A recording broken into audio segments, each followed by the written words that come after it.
big boys. Yeah. And from the start, boys, we press, hey?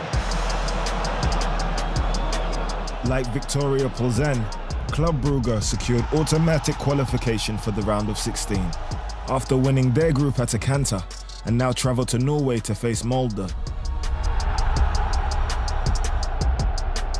The trip offers a return to Scandinavia for Danish wingers Andreas Skol Olsen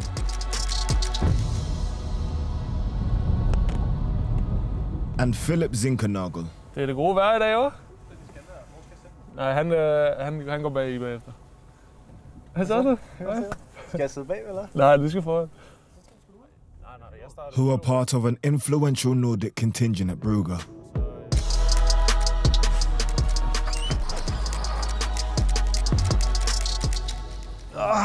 Yeah. Hello. Hello. Hello. Goedendag, welcome. Thank you. How are you? Good. Yeah, fine, thank you. Thank Good you. to have you in the ribbons here. Look. Skal vi ikke bare dele en crepe? Yeah, we can just take a crepe. Yes. Yeah. We'll just share one, maybe? Yeah. Can we share one crepe? Yes, of course. Hvordan var det egentlig at komme til Brugge i starten som den eneste dansker? Altså, jeg kom jo, mens der var flere, ikke? På det tidspunkt mange gode gutter også på holdet, som jeg snakkede med. Men det er klart, at så kom gamle, ikke? Altså Kasper og det gjorde det mere, altså som man havde en, det var lidt mere sådan for trygheden også.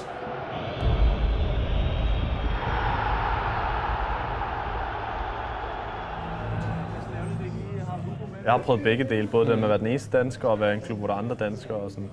Det bliver på en måde lidt som at være i udlandet, men alligevel være lidt sådan i Skandinavien, ikke? Ja. Det gør jo også det nemmere at falde til.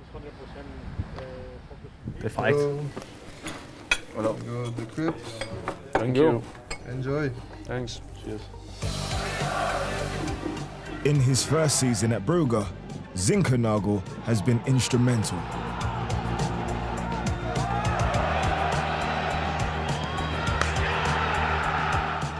Whilst his compatriot Skol Olsen is experiencing a third season to remember, contributing 2 goals and 2 assists in Club Brugge's unbeaten group stage.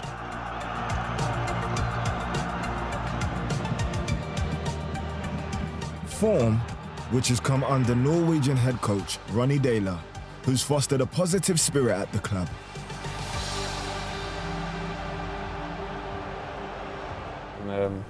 Han er klassefyr, men lidt samme som også Skandinavien, altså personlighedsmæssigt. Det er bare noget helt andet. Det der med at have en udlandstræner og så have en, der er fra Skandinavien, ikke?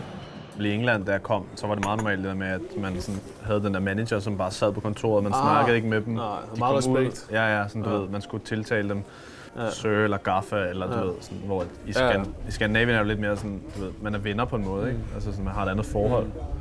Jo, altså, vi skulle dernede i Italien, siger du mister. Ja, mister.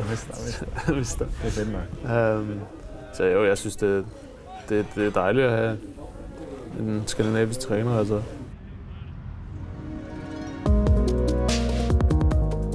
Preparations are underway at Club Brugge as they await European knockout football for the 2nd year running.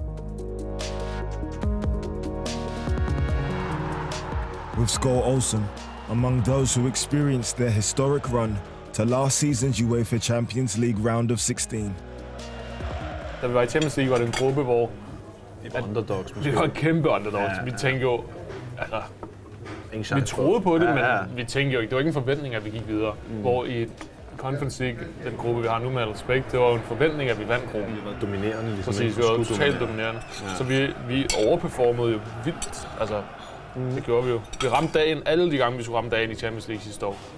Og der har måske fået noget erfaring med, at man skal spille sit bedste for at vinde i Europa.